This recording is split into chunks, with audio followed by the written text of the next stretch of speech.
Hi there, everyone. Happy Wednesday. I am King 5 Meteorologist Adam Claibon. Well, we had rain that returned back into the area, and there were some decent totals. We're going to talk about those. A lot of that rain now heading off to the east. We still have some showers that will stick around tonight and into the day tomorrow. We'll tell you where those specific spots are, and we'll also talk about what's ahead for our Seahawks. They have a game tomorrow night. I know it's preseason, but it's still exciting to have football back here in town. So let's go ahead and get into it. We saw rain amounts between about 1/100 of an inch there in Everett. Expect that to go up here throughout the night with some convergence zone activity. All the way up to 2/3 of an inch out there towards the north coast. Some respectable numbers here for this time of the year. They're closer to Shelton, coming in just under 1/3 of an inch. We need that rain down that way around Mason County with our Bear Gulch fire. We'll see if we can get any more here throughout the night. But another thing that we're going to be monitoring here as we head over the next 7 days will be another warm-up. Now, it's been a little while since we've been close to the 90-degree mark out at SeaTac Airport. Warmest we got here recently has been 85 back on July 29th and July 30th. That's going to change as we head on into early next work week. Monday and Tuesday looking to be the hot days for us. Monday up to 87, 88 on Tuesday. Those will be a couple of days that we're really monitoring to see exactly just how hot is expected to get. But the next few days actually fairly comfortable. Lower 80s by Sunday, then back there again heading on into next Wednesday. Here's a look outside at Olympia, our time-lapse video. You can see the sun that's come out after some of the showers that we had earlier this morning. Well, different story up this way around La Push. You can see cloudy, gloomy skies that are across our skies here as we head on into the first part of our Wednesday evening. Tacoma, some sun, but also a lot of clouds off into the distance as well. Kind of a contrast. White clouds, gray clouds, some of that blue showing up too in the skies, and yeah, some of that green too with our vegetation. Everett, you can see a little sunshine trying to peek between there. I think more clouds than not as you head up there across Snohomish County, while we'll see some sunshine here initially as we head on to the first part of our evening here across Seattle. Expect those clouds to return though as we head later into the night as temperatures as of about the 7 o'clock hour are in the lower 70s. Dropping down through the 60s and eventually into the upper 50s as we head into early tomorrow morning with some of those showers more hit or miss in nature beginning to come back around as that convergence zone activity farther north it does start to work its way on to the south. Again, temperatures upper 60s to low 70s for many of us. You got the cooler numbers though out there towards the north coast and Quileutes at 59 degrees. Here's radar, and I wanted to zoom into what's been happening across the area because most of our shower activity, you can see that's now across the eastern side of the state. But right here in particular, as you get closer up this way into the foothill communities, maybe around north, getting closer to Marysville, Arlington, it's that specific spot right there. And I'm going to go ahead and point it out to you that we have a pretty robust cell that's moving off to the north and to the east. That one has been putting down some really heavy rain, a little wind and gusty winds. We've been seeing that pretty much everywhere here throughout the day. And another thing too, there was maybe some hints of some rotation showing up in the cloud coverage right there. Don't think it's a huge issue. We'll continue to see that dying off here as we head on into the night, but just a quick little feature I wanted to point out right there that's happening with that.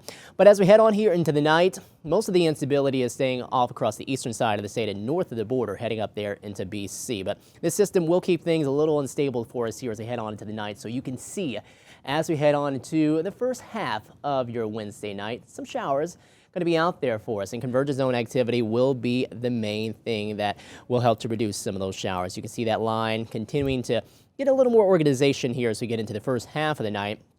Eventually, it will start to spread out just a bit more and weaken and fizzle out as we head into early tomorrow morning. So let me back that up for you just a bit. You can see that does help to produce a few light showers down this way across Kane County, more the Kitsap Peninsula, as well as even northern parts of Pierce County as we head on into that time. Now that is going to fizzle on out, and once that does so, maybe a sprinkle or two towards the second half of the day, but generally clearing skies. Going to see things clear on out and quiet down for tomorrow night, which we have that Seahawks game. We're going to tell you more about that forecast here in a bit. And then starting off with some clouds heading on into Friday morning, then more sunshine by the afternoon. Let's talk about how much additional rain we might see out of this disturbance.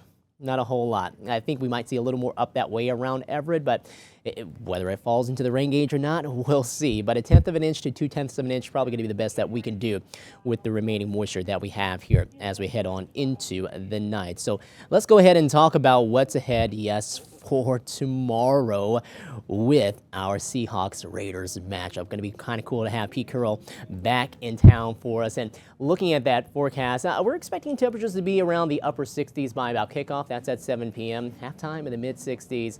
Low 60s by the end of the game. Again, there could be a sprinkle or two out there, but I think for the most part, we're talking about dry conditions here out at Lumen Field.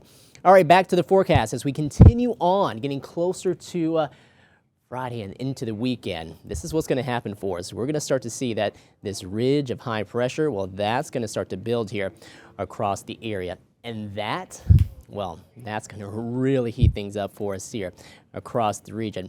That moves on into areas here across the Pacific Northwest, and you'll see that with some of these darker red shadings popping up across more the northwestern Pacific, or northeastern Pacific, sorry. And it gets closer and closer to us. Here we are on Sunday. Those deeper reds are starting to scoot their way into areas here across western Washington, and then it gets a little back off towards the west.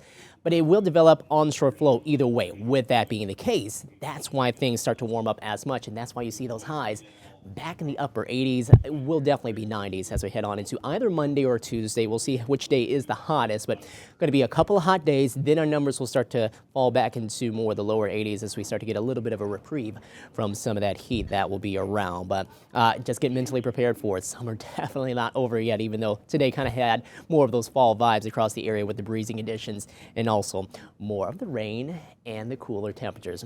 All right, so your forecast here as we head into the night, expect those lows to drop down mainly in the low to mid 50s, and then highs tomorrow getting up to around 68 in Bellingham, 72 in Mount Vernon. We'll top off at about 71 in Marysville, 67 in Coopeville, Linwood up to 70 degrees.